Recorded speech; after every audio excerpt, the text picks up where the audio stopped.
How to cope with imposter syndrome in your career. Remember, thoughts are not facts. Reframe your thoughts.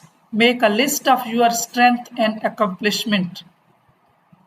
Number 4, share how you are feeling with a loved one.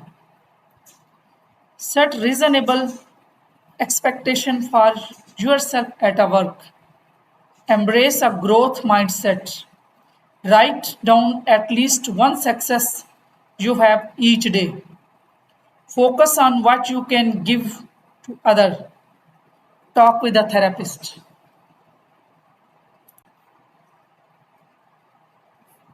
Develop self-awareness.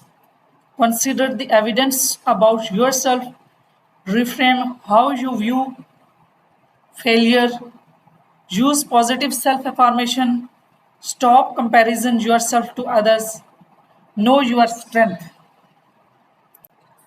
Embrace your successes. Create balance. Keep things in perspective. Set realistic expectations.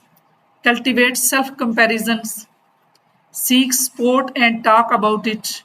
Use it to your advantage.